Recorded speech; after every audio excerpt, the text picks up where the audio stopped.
사장님 소리 한번 듣고 싶었을 뿐인데 그게 이렇게 큰 잘못이 될 줄은 꿈에도 몰랐습니다. 많은 분들이 퇴직하면 내 가게 하나 차려서 여유롭게 사는 꿈 꾸시죠? 특히 향긋한 커피 향과 함께하는 카페 사장님의 로망, 얼마나 달콤하게 들립니까? 하지만 그 꿈이 한순간에 악몽으로 변할 수 있다는 사실 알고 계십니까? 오늘 퇴직금과 평생 모은 돈 5억 원으로 야심차게 카페를 열었지만 3년 만에 빚 1억 5천만 원만 떠안고 처참하게 폐업한 한 가장의 사연을 통해 그 위험성을 낱낱이 파헤쳐 보겠습니다. 에이, 설마 내가 저렇게 되겠어? 혹시 지금 이렇게 생각하셨다면 오늘 영상 정말 끝까지 보셔야 합니다. 어쩌면 바로 당신의 이야기가 될 수도 있기 때문입니다. 평생 직장에 헌신하고 받은 퇴직금 혹은 어렵게 모은 소중한 노후 자금. 이 돈을 가지고 이 정도면 뭐든 할 수 있겠지 라는 막연한 자신감으로 사업에 뛰어드는 분들이 생각보다 정말 많습니다. 특히 카페 창업, 진입 장벽이 낮아 보이고 왠지 모르게 낭만적으로 느껴져서 많은 은퇴자들이 쉽게 선택하곤 하죠. 하지만 현실은 어떻습니까? 그야말로 피 터지는 전쟁터입니다. 준비 없는 도전은 돈 놓고 돈 먹기가 아니라 돈 놓고 돈 날리기가 될 가능성이 너무나도 높다는 사실, 오늘 사연의 주인공 역시 이런 안일한 생각과 장밋빛 환상이 얼마나 큰 비극을 불러오는지 온몸으로 처절하게 경험했습니다. 오늘 이야기의 주인공은 박철수 씨 가명입니다. 58세. 30년간 한 회사에 몸담았던 정말 성실한 가장이었습니다. 명예퇴직 후 받은 퇴직금과 그동안 알뜰살뜰 모은 저축을 합쳐 약 5억 원이라는 적지 않은 자금을 손에 쥐게 되자 박철수 씨는 오랜 꿈이었던 카페 창업을 결심했습니다. 아내와 함께 그림 같은 카페를 운영하며 오손도손 손님들과 담소를 나누는 평화로운 노후. 상상만 해도 입가에 미소가 지어졌겠죠. 주변에서도 아이고, 박 부장, 그동안 고생 많았으니 이제 하고 싶은 일 하면서 편하게 살아야지 라며 응원하는 분위기였습니다. 박 씨는 스스로에게 이렇게 되뇌었습니다. 그래, 내 가게니까, 내가 직접 하는 거니까 무조건 잘 될 거야. 하지만 여러분, 바로 이 자신감이 비극의 서막이었습니다. 박철수 씨는 이왕 하는 거 제대로 한번 해보자. 이런 생각에 목 좋은 상가 자리를 높은 임대료를 주고 덜컥 계약했습니다. 인테리어도 최고급으로 꾸미고 커피 머신이며 온갖 장비들도 가장 좋은 것으로 들여놓았죠. 초기 투자 비용이 예상했던 것보다 훨씬 초과되었지만 괜찮아, 오픈만 하면 금방 회수할 수 있을 거야 라며 대수롭지 않게 여겼습니다. 그런데 막상 카페 문을 열고 보니 현실은 냉혹했습니다. 주변에는 이미 너무나 많은 경쟁 카페들이 즐비했고 생각보다 손님들의 발길은 뜸했습니다. 하지만 재료비, 직원 인건비, 숨막히는 월세 등 고정 지출은 매달 어김없이 통장에서 빠져나갔습니다. 그토록 기대했던 오픈발은 정말 잠깐 반짝하고 사라졌습니다. 하루 매출이 직원 인건비조차 감당하기 어려운 날들이 늘어나면서 박철수 씨는 밤에 잠을 이루지 못하기 시작했습니다. 엎친 데 덮친 격으로 커피 맛 하나는 자신 있었지만 실질적인 카페 운영 경험은 전무했던 박철수 씨. 재고 관리는 어떻게 해야 효율적인지, 직원 관리는 또 얼마나 골치 아픈지, 손님을 끌기 위한 마케팅은 어떻게 해야 하며 복잡한 세무 처리는 또 뭔지 모든 것이 생소하고 어려웠습니다. 아르바이트생 관리는 생각보다 훨씬 힘들었고 믿었던 직원이 하루아침에 말도 없이 그만두는 황당한 일도 부지기수였습니다. 줄어드는 매출에 초조해진 박철수 씨는 무리한 할인 이벤트를 남발하기도 했습니다. 손님은 잠깐 늘어나는 듯 했지만 결국 수익성만 악화될 뿐이었죠. 매일 새벽같이 가게 문을 열고 밤늦게까지 혼자 남아 정리했지만 몸은 천근만근 지쳐갔고 정신적인 스트레스는 그야말로 극에 달했습니다. 아내와의 다툼도 잦아졌습니다. 내가 이럴 줄 알았어. 이럴 거면 도대체 왜 시작한 거야? 당신 그놈의 고집 때문에 우리 다 망하게 생겼다고. 원망 섞인 아내의 절규가 매일같이 집안을 뒤흔들었습니다. 운영 자금이 바닥나기 시작하자 박철수 씨는 결국 은행 대출에 손을 댔습니다. 조금만 더 버티면 단골 손님들이 늘어나면 괜찮아질 거야. 이 신락 같은 희망을 그는 차마 놓지 못했습니다. 하지만 상황은 조금도 나아지지 않았고 1금융권 대출이 막히자 결국 2금융권, 심지어 카드론까지 끌어다 쓰며 돌려막기를 시작했습니다. 눈덩이처럼 불어나는 이자는 그가 감당하기 어려운 수준에 이르렀습니다. 사실 이때라도 과감히 가게를 정리했어야 했습니다. 하지만 이미 투자한 돈이 너무나 아까워 이러지도 저러지도 못하는 진퇴양난의 상황에 빠져버린 것이죠. 본전만이라도 찾고 싶다. 제발 본전만이라도. 이 간절한 바람은 오히려 그를 더 깊은 수렁으로 밀어 넣었습니다. 결국 3년을 채 버티지 못하고 박철수 씨는 카페 문을 닫았습니다. 그렇게 애지중지했던 인테리어, 권리금은커녕 시설 철거 비용까지 추가로 발생했습니다. 그의 손에 남은 것은 처참한 실패라는 낙인과 1억 5천만 원이라는 엄청난 빚뿐이었습니다.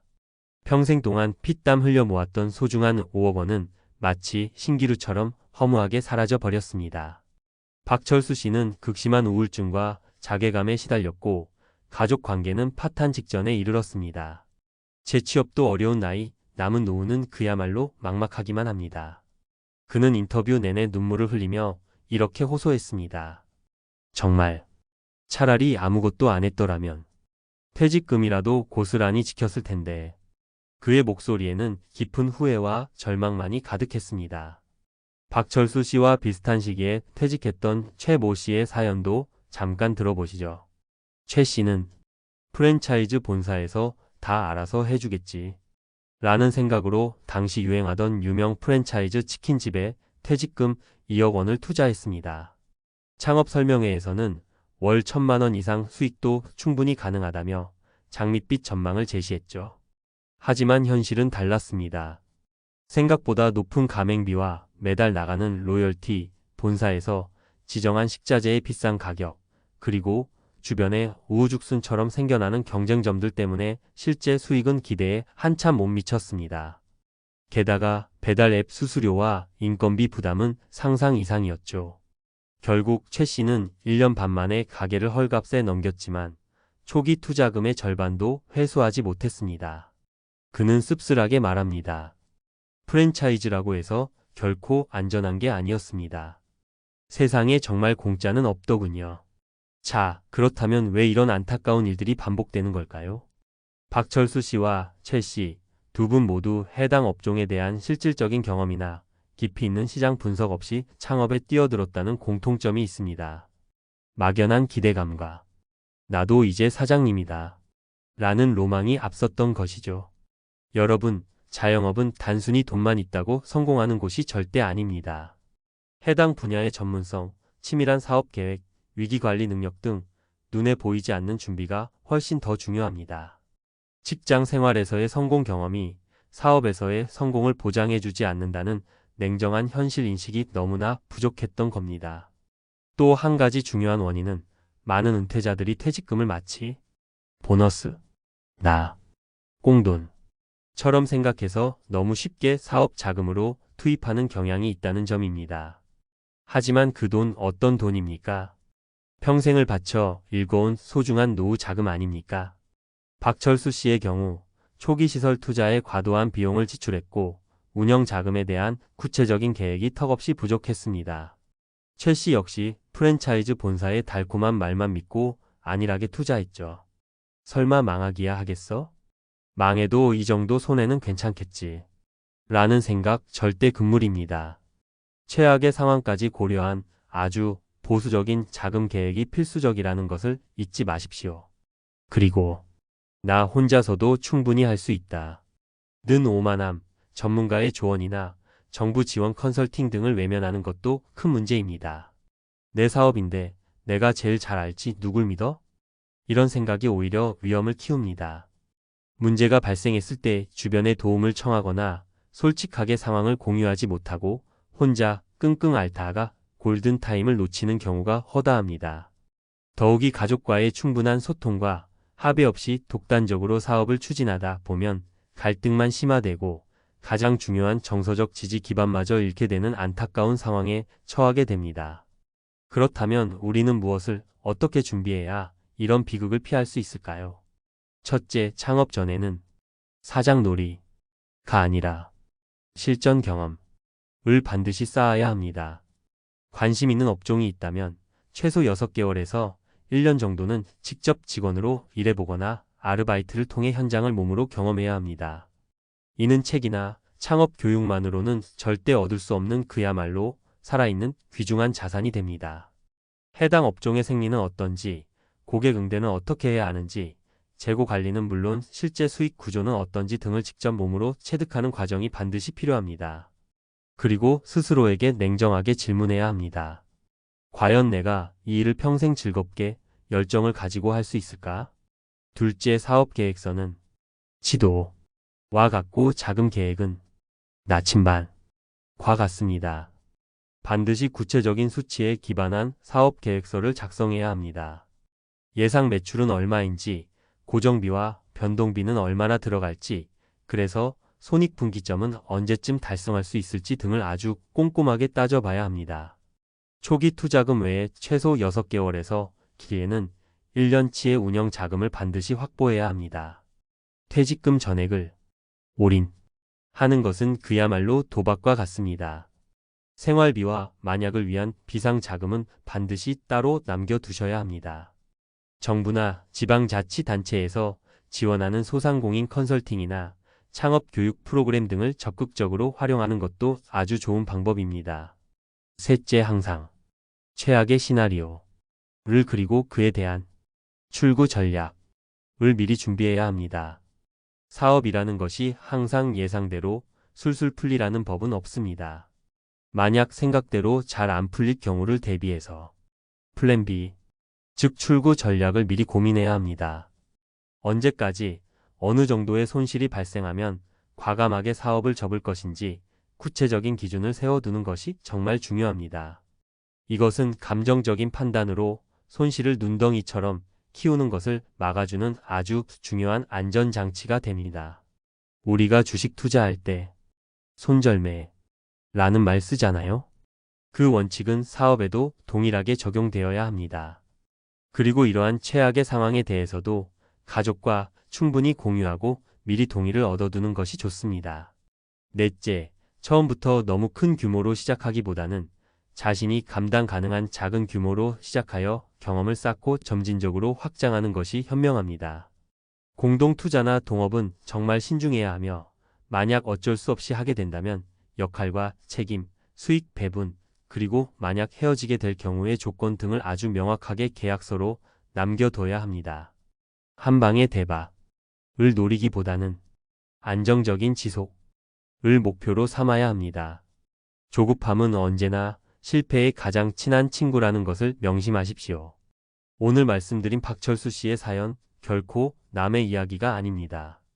퇴직 후 장밋빛 꿈만 꾸고 안일하게 창업에 뛰어든다면 그 누구든 비슷한 비극을 맞이할 수 있습니다. 소중한 노후 자금을 한순간에 잿더미로 만들고 빚더미에 올라앉는 것은 물론 사랑하는 가족 관계와 자신의 건강까지 모든 것을 잃을 수 있습니다.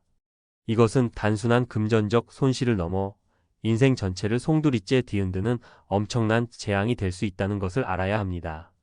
나는 다르겠지. 에이, 설마 내가 망하겠어? 바로 이런 안일한 생각이야말로 가장 큰 위험임을 다시 한번 강조드립니다. 하지만 여러분, 철저히 준비하고 신중하게 접근한다면 은퇴 후 창업이 제2의 인생을 멋지게 열어주는 소중한 기회가 될 수도 있습니다. 중요한 것은 얼마나 많은 돈을 가졌느냐가 아니라 얼마나 철저히 준비했느냐입니다. 오늘 이 영상이 여러분의 은퇴 준비에 경종을 울리는 동시에 현명한 길을 찾는데 아주 작은 도움이라도 되었기를 진심으로 바랍니다. 부디 오늘 들려드린 실패 사례를 반면교사 삼아 여러분의 소중한 노후를 안전하게 지키고 빛나는 제2의 인생을 성공적으로 설계하시기를 온 마음을 다해 응원하겠습니다. 오늘 이야기가 도움이 되셨다면 구독과 좋아요, 알림 설정까지 부탁드립니다. 여러분의 빛나는 인생 2막을 항상 응원하겠습니다. 감사합니다.